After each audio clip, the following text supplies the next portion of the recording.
बिस्मिल्लाहिर्रहमानिर्रहीम। अस्सलाम वालेकुम viewers and welcome back to my channel. कैसे आप सब लोग, उम्मीद है खैरियत से होंगे। आज हम बहुत ही मज़ेदार और मुहर्रम उल हराम के लिए न्याज़े हुसैन तैयार कर रहे हैं। तो इसके लिए हमने बनाई है खीर। ये हमने खीर बनाई है 30 किलो दूध से और 2 किलो हम इसमें चावल डालेंगे। माशाल्लाह से बहुत ही ज़बरदस्त हमारी न्याज़ तैयार हुई है। तो मैंने सोचा कि क्यों ना आपसे भी शेयर की जाए। यहाँ पर मेरे पास 2 किलो चावल है 30 किलो दूध के लिए। ये मैंने टोटा चावल लिए हैं, आप इसे टुकड़ा चावल भी कह सकते हैं। ये साबुत चावल के अंदर से निकले हुए होते हैं और इनकी जो खीर है वो बहुत ही ज़बरदस्त बनती है। अगर आप चाहें तो आप साबुत चावल की भी खीर बना सकते हैं। इसके अंदर मौजूद जो पत्थर वगैरह है हम इसे निकालेंगे और अच्छे से वॉश कर लेंगे। यहाँ पर मैंने 2 बर्तन में इसको वॉश करके अलग अलग से भिगो लिया है, क्योंकि हम 15 किलो की अलहदा से खीर बनाएंगे। मैंने इन चावलों को हल्का सा ग्राइंडिंग जार में डालकर ग्राइंड कर लिया था। इससे मिक्स खीर बनती है और बिल्कुल खोया वाला फ्लेवर आता है। यहाँ पर मेरे पास एक पतीला मौजूद है, इसके अंदर मैंने 15 किलो दूध ऐड किया है और 1 से 1.5 किलो के करीब पानी ऐड किया है इसके अंदर। यहाँ पर दूसरे पतीले के अंदर भी हमने 15 किलो ही दूध डाला है और 1 से 1.5 किलो पानी डाला है, ताकि खीर जो है वो बॉटम से नहीं लगे। सबसे पहले हम इस तरह से चम्मच की मदद से इसे हिलाते रहेंगे ताकि दूध जो है वो जले नहीं। जब इस तरह से बॉयल आ जाएगा तो हम इसके अंदर ग्राइंड किए हुए चावल ऐड करेंगे। याद रहे कि जब चावल ऐड करने हैं तो अच्छी तरह से चम्मच को मुसलसल हिलाना है, ताकि ग्राइंड किए हुए चावलों की गांठें जो है वो ना पड़ें। इस बात का आपने ख़ास ख्याल रखना है कि चम्मच को बिल्कुल नहीं छोड़ना। 30 मिनट तक मुसलसल चम्मच चलाना है। इसके बाद आप थोड़ा बहुत चम्मच को छोड़ सकते हैं। एक पतीले में चावल ऐड कर लिए थे, अब हम दूसरे पतीले के अंदर भी ग्राइंड किए हुए चावल ऐड करेंगे और इसी मेथड से इसके अंदर भी चम्मच को मुसलसल चलाएंगे। क्योंकि ग्राइंड किए हुए चावल होते हैं, जो पिसे हुए होते हैं, वो बहुत जल्दी एक गांठ सी बन जाती है। तो इसलिए हमें चाहिए कि जल्दी से चम्मच हिलाएं। बहुत ही अच्छी रबड़ी और ज़बरदस्त खीर बनाने के लिए आपने मुसलसल चम्मच को चलाना है। आपकी खीर जो है वो तकरीबन 2 घंटे के अंदर तैयार हो जाएगी। देखिए दूध जो है वो चम्मच चलाते चलाते गाढ़ा होता जा रहा है और खीर ने पकना शुरू कर दिया है।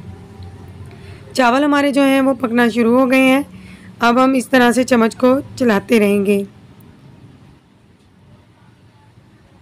देखिए जैसे जैसे चम्मच चलाते जा रहे हैं तो दोनों पतीले की जो खीर है वो गाढ़ी होना शुरू हो गई है। अच्छी तरह से आपने चम्मच हिलाना है। बॉटम को ख़ास तौर पर आपने ख्याल रखना है कि चावल ना लगे। देखिए चावल जो हैं तकरीबन 45 मिनट के अंदर गाढ़ा होना शुरू हो गए हैं। इनका जो दूध है वो ड्राई होना शुरू हो गया है।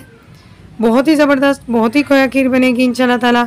अगर आपको मेरी न्याज़े हुसैन पसंद आए तो प्लीज़ मुझे कमेंट बॉक्स में अपना फीडबैक ज़रूर शेयर कीजिएगा। वीडियो पसंद आए तो मेरी वीडियो को लाइक और चैनल को सब्सक्राइब किए बगैर मत जाइएगा, ताकि मैं आपके लिए बहुत ही ज़बरदस्त और अच्छी वीडियोस लेकर आती रहूं। देखिए 1 घंटा हो गया है खीर को यहाँ पर पकते हुए। टाइम टू टाइम ये गाढ़ी होती जा रही है। बहुत ही ज़बरदस्त बिल्कुल रबड़ी और खोया वाली खीर बनेगी। ये देखिए इसमें बबल्स आना शुरू हो गए हैं। तकरीबन 1.5 घंटा हो गया है इसे हमें बनाते हुए।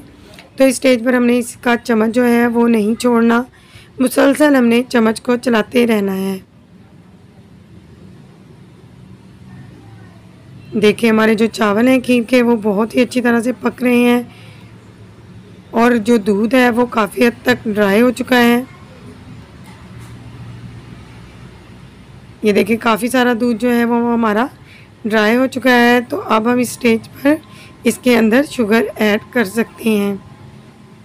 ये देखिए चावल जो है वो पक रहे हैं हमारे। अब हम इसके अंदर शुगर ऐड करेंगे। यहाँ पर 15 किलो दूध के अंदर मैंने 1 किलो चावल डाले थे, तो 1 किलो ही हम इसके अंदर शुगर ऐड करेंगे। आप चाहें तो आप अपने हिसाब से मीठा कम या ज़्यादा कर सकते हैं, लेकिन 15 किलो खीर के लिए 1 किलो शुगर बिल्कुल परफेक्ट है। अब आपने यहाँ पर बिल्कुल चम्मच नहीं छोड़ना। तकरीबन 15 मिनट के लिए इसे मुसलसल चलाना है। इसी मेथड से हम दूसरे पतीले के अंदर भी शुगर ऐड कर देंगे। इसके अंदर भी मैंने 1 किलो ही शुगर ऐड की है। तकरीबन 15 मिनट मुसलसल हमने इसे चलाया है तो हमारी ज़बरदस्त और बहुत ही मज़ेदार न्याज़ की खीर जो है वो रेडी हो चुकी है। देखिए माशाल्लाह से 2 पतीले हमने बनाए हैं। तो हमने इसे घर में ही रेडी किया है। आप भी इस तरह से न्याज़ बना सकती हैं और तकसीम कर सकती हैं। आप चाहें तो आप इन्हें डब्बे में डाल लें या फिर आप प्लेट में डालकर भी तकसीम कर सकती हैं। तो मिलते हैं इंशाल्लाह ताला अगली वीडियो के साथ। अपना फीडबैक मुझसे शेयर कीजिएगा, फैमिली मेम्बर और फ्रेंड के साथ मेरी वीडियो को शेयर कीजिएगा। अल्लाह हाफ़िज़।